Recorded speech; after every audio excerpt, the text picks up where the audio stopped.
Hello friends, my soul purpose my soul mission में आपका बहुत बहुत स्वागत है। कैसे हैं दोस्तों ये वीडियो मैंने बनाया है पावर ऑफ सबकॉन्शियस माइंड पे, और it will take I think parts, क्योंकि सबकॉन्शियस माइंड के ब्लॉकेजेस को कैसे हील करना है और फिर क्यों ज़रूरी है ब्लॉकेजेस को हील करना और उसका यूनियन से क्या कनेक्शन है। तो ये कुछ पार्ट्स में मैं वीडियो बना पाऊँगी। How to heal subconscious mind, why to heal subconscious mind, why to heal blockages of subconscious mind, and how it is connected with the reunion. तो it is very important topic. So ठीक है, मैं parts में मैं आपको ये video बना के दूँगी। इसके पहले मैंने 2-3 क्वेश्चन इस वीडियो में लूँगी जो कि मुझे मेल्स में आए थे, and they are again very important questions and I think helpful for all. तो पहले मैं उस पर डिस्कस करना चाहूँगी। किसी ने मुझसे कहा कि क्योंकि वो इस जर्नी में बहुत ज़्यादा टायर्ड हो गए हैं, तो मुझे मेल पे क्वेश्चन आया कि क्या मैम हम नया लव मैनिफेस्ट कर सकते हैं। तो ये एक्चुअली क्वेश्चन फर्स्ट टाइम मेरे मेल पे आया और मेरे पास इस क्वेश्चन फर्स्ट टाइम आया, तो आई थॉट कि I should answer this thing. हमें नया लव मैनिफेस्ट करने की ज़रूरत क्यों पड़ती है?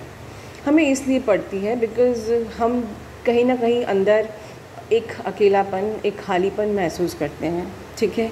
और वो ट्विन आपकी लाइफ में आता है और आपको लगता है कि उसने अपने प्यार से आपको वो इमोशनल फूड दिया जिससे आप अपने आप को एक कंप्लीट फील करने लगे, और कहीं ना कहीं हम उस इमोशनल फूड के एडिक्टेड हो जाते हैं। हमें चाहिए कि वो हमको अटेंशन दे, हमें चाहिए कि वो केयर करे, हमें चाहिए कि वो हमें समझे, हमें चाहिए कि हम वो उससे दुनिया की वो हर चीज़ कह सके जो हम हर किसी से नहीं कह सकते, ठीक है। हमें उसका टच चाहिए, हमें उसका प्यार चाहिए। दीज आर द रीज़न्स जो कि आप लोग इतनी इस जर्नी के लिए मेहनत कर रहे हैं, ठीक है। तो जब हम थक जाते हैं इस जर्नी पे, तो हमें लगता है कि ठीक है यार, अगर उसको नहीं हो रहा है मुझसे प्यार, तो चलो मैं नया लव मैनिफेस्ट करती हूँ। Ultimately you are indirectly asking me कि क्या मैं अभी भी को डिपेंडेंसी में ऑपरेट कर सकती हूँ। जब हम कहते हैं कि को डिपेंडेंसी से आपको बाहर निकलना है, तो इसका मतलब क्या है कि आपको इमोशनली, मेंटली, ठीक है, फिज़िकली किसी पे डिपेंडेंट नहीं रहना है। तो मैं कैसे कहूँ कि आप किसी नए लव को मैनिफेस्ट कर सकते हैं। चलिए मान लीजिए कि मैंने आपको अलाउ कर दिया कि ठीक है आप एक नया लव मैनिफेस्ट कर लीजिए, लेकिन उसके बाद फिर वही चीज़ होगी, फिर आप ऑब्सेस्ड होगे, फिर आपको उसके मैसेज का इंतज़ार होगा। आज ऐसा फील करिए कि इस वक्त ठीक है आपकी ट्विन में, आपकी लाइफ में ट्विन अभी नहीं है, मतलब अभी वो फिज़िकली आपकी लाइफ में नहीं है, सोल लेवल पे तो वो आप ही के अंदर है, ठीक है। मान लीजिए कि वो अभी आपकी लाइफ में नहीं है फिज़िकल प्लेन पर, ठीक है। आपको कोई टेंशन नहीं है, आपको किसी मैसेज का इंतज़ार नहीं है, आप याद कर रहे हो, आप याद करने की पेन से कभी कभी गुजरते हो, बट आपको कोई इंतज़ार नहीं है कि यार अभी 9 बज गया है, अभी उसका फ़ोन आता होगा, या मैंने उसको जवाब क्यों नहीं दिया, या कहीं वो बुरा ना मान जाएगा, या लाइक इस प्रकार के कोई हेडेक्स आपके सिर में अभी नहीं है। या उसने कल कहा था कि मैं फ़ोन करूँगा, पर उसने अभी तक फ़ोन नहीं किया, अब आप पूरा दिन आपका इंतज़ार में लग गया, and you will be drained, obsessed at the end of the day कि यार उसने कहा था आज फ़ोन करेगा और किया ही नहीं। या फिर आपने कोई मैसेज कर दिया और शाम तक, रात तक उसका रिप्लाई नहीं आया, अगले दिन उसका रिप्लाई आया। मैं न्यू लव की बात कर रही हूँ फॉर एग्जांपल, और आप बस बैठे हुए हो, फिर अगले दिन आप फिर उससे फाइट कर रहे हो। यार तुमको अंडरस्टैंड करना चाहिए कि कोई कुछ भेजता है, इतना भी टाइम नहीं है कि एक मैसेज अकेले पढ़ लें, ओके ही रिप्लाई कर देते, या कुछ सिचुएशन बता देते कि क्यों नहीं मेल किया, या वॉट एवर द कंडीशन। हम इतने आर्ग्यूमेंट में फंस जाएंगे। फिर से सोचिए आपका मेंटल लेवल कहाँ होगा, फिर से you are back to zero, and being you are twin, आपकी तो एनर्जी फिर से ज़ीरो हो जाएगी, आप फिर से नेगेटिविटी से ऑपरेट करेंगे, आप फिर से लो वाइब्रेशन में ऑपरेट करेंगे। तो आप ही बताइए, क्या नया लव मैनिफेस्ट करना आपके लिए सही है? I think you have got my point. Second, मुझे क्वेश्चन आया था कि मैम आप कहते रहते हो टेलीपैथी पे बात करना है, या हम लोग 5D में अपने काउंटर पार्ट से मैसेजेस एक्सचेंज करते रहते हैं, बट मुझे तो कुछ फील ही नहीं होता है, मुझे तो बात महसूस ही नहीं होता है कोई मैसेज एक्सचेंज होते हुए। तो देखिए इसके 2 आंसर मैं दे सकती हूँ। एक तो ये है कि फर्स्ट यू अश्योर कि यू आर अ ट्विन और नॉट। हालांकि मैसेजेस एक्सचेंज हम लोग अपने सोलमेट से भी करते हैं, कामिक से भी करते हैं, because this is the vibration, this is the energy you are sending, you will revert it back किसी के साथ भी। तो मैसेजेस एक्सचेंज तो हमारे अपने कामिक से भी होते हैं, ऐसा नहीं है, तो ट्विन से क्यों नहीं होंगे? The man that person is your mirror soul, ठीक है। थिंग इज़ दिस, आपको उसकी टेलीपैथी इसलिए नहीं हो रही है because you are operating logically, you are denying your intuitions, you are not accepting कि जो आपके दिमाग में थॉट आया ये डाउनलोड हुआ है। आप सोचते हो कि नहीं यार, आप लॉजिकली सोचते हो, आप अगर अब आप ही लॉजिकली सोच रहे हो मतलब आप अपने ही मैस्कुलिन साइड को हील नहीं करने दे रहे हो। Try to accept the intuitions, अपने जो डाउनलोड्स होते हैं उनको सुनने की कोशिश करिए, ठीक है, एक्सेप्ट करिए कि जो आपने सोचा है, जो आपको इंट्यूशन हुआ है, ये आपका आंसर है, ये आपकी टेलीपैथी है। इन अदर वे आपको कहीं ना कहीं कोई पोस्ट आ गई, कहीं किसी बोर्ड में आपने देख लिया, कोई स्लोगन अपने टीवी पे देख लिया, किसी किताब में देख लिया, तो एक्सेप्ट करो कि ये आपका आंसर है। पर ये एक्सेप्ट करना तो आप ही के हाथ में है, ये आपकी चॉइस है।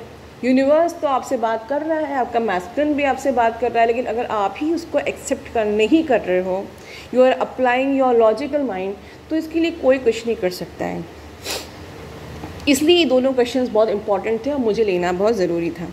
इसके बाद किसी ने सोलमेट और एक क्वेश्चन कहता है कि सोलमेट से अगर हम शादी कर लेते हैं भला तो मैम कुछ गलत है क्या? हालांकि इस पर मैं बहुत सारी वीडियो बना चुकी हूँ। Let me guide you in just one single line कि सोलमेट क्या होता है। सोलमेट इज़ योर पर्सन, ये भी कार्मिक सभी हैं, ट्विन भी कार्मिक है, जिससे कर्माज आपके कनेक्टेड हैं वो कार्मिक है। तो आप जो भी कर्मा क्लियरेंस ट्विन के साथ कर रहे हैं वो भी आप कर्मा है, सोलमेट के साथ भी कर्माज है, और कार्मिक से तो कर्माज हैं। एवरीथिंग ऑल आर कार्मिक्स, जिससे कर्मा क्लियर करना है। सोलमेट कार्मिक्स जो होते हैं वो आपको आके लेसन सिखाते हैं और वो एक्चुअली आपको मिरर भी दिखाते हैं। जनरल कार्मिक्स भी मिरर दिखाते हैं, बट ये है कि वो नेगेटिविटी से आपको मिरर दिखाते हैं, एंड वो जो आपके संग करके जाते हैं उसके बाद आप एक लेसन लर्न करते हो या आप उनका जो कर्मा क्लियरेंस करते हो, and then they use to go from your life. Soulmate क्या होता है कि जब आपका बिल्कुल वो कंफर्ट जोन होता है कि जो आपको बिल्कुल, अगर आप दिन कह रहे हो तो वो भी दिन को दिन ही मानेगा, वो दिन को रात नहीं बोलेगा, ठीक है।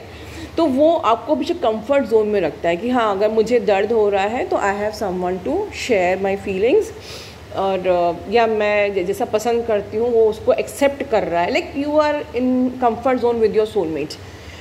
ट्विन क्या होता है, वो आपका मिरर सोल होता है, वो बिल्कुल आपको एग्जैक्ट मिरर दिखाएगा। अगर आप चीटिंग से ऑपरेट कर रहे हो तो वो आपको सिखाएगा you are operating with the cheating, you are a cheater. वो लिटरली इतना कड़वा आपको मिरर दिखाएगा कि आपको लगेगा कि this person is not at all able to bear, मैं इस आदमी के साथ एक पल नहीं बेयर कर सकती, या इस औरत के साथ एक पल बेयर कर, जो हर वक्त मुझे मेरा ही आईना दिखाता रहता है। You are a cheater, you deal with anger, you deal with the nuisance, you deal with the competition, you have the jealousy, you have the issue of fear, ठीक है। You are not at all brave, you have this ये आपके अंदर ये कमी है, आपके अंदर वो कमी है। तो वो बिल्कुल एक आईना लेके आपके सामने खड़ा रहेगा और आप उस आईने में खुद की ही बुराइयां देखते रहोगे। बट एक्चुअली वो बंदा जो है वो आप ही को ट्रांसफॉर्म कर रहा है। इसलिए हम कहते हैं कि जो हमारा ट्विन होता है वो हमारा मिरर सोल, बिल्कुल हमको हमारा बेस्ट टीचर ट्रू लव होता है, जो हमारा ही मिरर हमको दिखा के हमें एक बेस्ट वर्जन बनाता है, एक हमको ट्रांसफॉर्म करता है। मेरा तो ये 3 क्वेश्चन में पूरा वीडियो का टाइम जा रहा है। चलिए अब मैं एक ब्रीफिंग दे देती हूँ आपको इसमें कि जो पावर ऑफ सबकॉन्शियस माइंड क्या होता है। दोस्तों सबकॉन्शियस माइंड को जानने से पहले हमारे लिए बहुत ज़रूरी है ये जानना कि यूनिवर्स क्या होता है। See you are energy, I am energy, everything is energy and everything has vibration and frequency. इस बात को आप लोग याद रखिए। हम लोग ये जो यूनिवर्स है, ठीक है, इतना बड़ा यूनिवर्स है, जो इतनी बड़ी एनर्जी है, उसका एक सेल, एक मॉलिक्यूल हमारे अंदर होता है, हम सब के अंदर। इसको हम लोग सोल बोलें या जो भी बोलें, उसका हर यूनिवर्स का एक पार्ट हम सब के अंदर है, ठीक है। अब हम लोग जो भी यूनिवर्स एक्चुअली क्या है, ये एक आप बैंक बोल सकते हैं कि आपके अंदर जो भी थॉट्स क्रिएट हो रहे हैं, वेदर इट इज़ पॉजिटिव और negative, it is going there in the universe. आपने किसी को पॉजिटिव बोला, वो भी यूनिवर्स पे जा रहा है, आपने कुछ नेगेटिव बोला, वो भी यूनिवर्स पे जा रहा है। यूनिवर्स बिल्कुल अनबायस होता है, वो सिर्फ एक अकाउंट है कि आप अपने अकाउंट में खाता पैसा भर रहे हो या निकाल रहे हो, आप पॉजिटिविटी डाल रहे हो या आप नेगेटिविटी डाल रहे हो, ठीक है। तो ये क्योंकि उसका सेल, उसका मॉलिक्यूल आपके अंदर है। होता ये है कि जब आपने अपने जो भी थॉट्स यूनिवर्स में भेजे, ठीक है, वो यूनिवर्स में गए and that thoughts converted into कर्म, और फिर वो कर्मा के फॉर्म में आपकी लाइफ में रिवर्ट बैक होके आते हैं। ये कर्मा क्या होता है, ये यही होता है, ठीक है। और सेकंड चीज़ कि जो भी हम थॉट क्रिएट करते हैं या हम लोग थॉट बोलते हैं या हम लोग जो भी करते हैं, ये हमको लगा, हमने कहा कि वो तो बहुत बुरा है, ठीक है, या वो तो पागल है, हमने कुछ भी ऐसा बोल दिया और हम लोग ये बोल के भूल गए। पर यू नो, सारी चीज़ें स्टोर हो रही हैं, ये सारी चीज़ें आपकी हर एक छोटे से माइन्यूट थॉट जो आपने चलते चलते सोच लिया, वो भी स्टोर हो रहा है यूनिवर्स पे, वो सब यूनिवर्स पे जा रहा है और वो सब वापस आपको आता है। इसीलिए कहते हैं very alert for the karmas, check your karmas. एक अ सिंगल थॉट इज़ आपकी चिप में सेव हो रहा है। अब वो चिप जो होती है that is called your subconscious mind, ठीक है। आपकी हर चीज़, आप कोई चीज़ पढ़ रहे हो, आप कोई चीज़ लिख रहे हो, अभी मैं जो बोल रही हूँ, मैं ये चीज़ जो मैंने बोला, ये मैं बोल के शायद भूल जाऊँ, ठीक है, फिर लेकिन मेरा सबकॉन्शियस माइंड मेरे ये ईच एंड एवरी वर्ड को स्टोर कर रहा है इन द चिप, ठीक है, और यही सारा रिकॉर्ड यहाँ से यूनिवर्स में जाएगा। माई subconscious mind is recording everything. Subconscious mind की इम्पोर्टेंस ये है कि सबकॉन्शियस माइंड जो रहता है आपका, ये आपके कॉन्शियस माइंड से, ये आपके अनकॉन्शियस माइंड से, ये आपके नेगेटिविटी से, ये आपकी पॉजिटिविटी से, ये आपके डार्क फोर्सेस से, ये आपके एंजल से, सबसे कनेक्टेड रहता है, ठीक है। इन अदर वे हम कहेंगे कि सब आपके बॉडी के जो फंक्शंस हैं, डाइजेशन प्रोसेस है, रिस्पिरेटरी सिस्टम है, आपके सारे जो बॉडी के सिस्टम्स हैं, उस आपको पता है, आप कॉन्शियसली लिख रहे हो, आप कॉन्शियसली बात कर रहे हो, बट जो आपके अंदर फंक्शंस हो रहा है वो सब सबकॉन्शियस माइंड से ऑपरेट हो रहा है, ठीक है। तो सबकॉन्शियस माइंड का बहुत ही वाइटल रोल होता है आपकी इस जर्नी में। तो क्योंकि सबकॉन्शियस माइंड जो रहता है वो आपके हायर सेल्फ से हमेशा कनेक्टेड रहता है। ये आपका एक चिप है, ये आपका एक पावर बैंक है। यहाँ पर आपने जो भी सोच लिया, ये सारा आपके चिप पे सेव्ड है, लाइव्स आफ्टर लाइव्स, एंड ये सारा यूनिवर्स में जाता है और ये सारा वही का वही आपको वापस आता है, ठीक है। So you don't know the power of subconscious mind. तो जैसे ही आपने अपना सबकॉन्शियस माइंड को हील किया, जैसे ही आपने सबकॉन्शियस माइंड के सारे ब्लॉकेजेस क्लियर कर लिए, your mirror soul, your counter part, your person will come back to your life. ये गेम है। तो अब मैं अगले वीडियो में बताऊंगी how to heal your subconscious mind, ठीक है। तब तक अपना ध्यान रखिए दोस्तों, और बिल्कुल भी नेगेटिविटी से अगर आप लोग ऑपरेट करेंगे तो नेगेटिविटी ही यूनिवर्स में जाएगी। तो इसीलिए कहते हैं कि हमेशा आप लोगों को पॉजिटिव रहना है। आप समझ गए होंगे कि if you are the energy, your person is the energy, universe is the energy, तो जो एनर्जी आप थ्रो करेंगे वही आपको वापस मिलेगी, ठीक है। मोरओवर अगर हम नेगेटिविटी से ऑपरेट करेंगे तो हमारी पोटेंशियल भी लो होती जाएगी। तो हमको इस जर्नी में हमारी पॉजिटिविटी को बना के रखना बहुत ज़रूरी है, हाई वाइब्रेशन में रहना बहुत ज़रूरी है, अपनी पोटेंशियल, अपनी अवेयरनेस को बढ़ा के रखना बहुत ज़रूरी है, so that we get our union as early as possible. ठीक है, अपना ध्यान रखिए। God bless you all, love you all, take care and please like share subscribe my channel.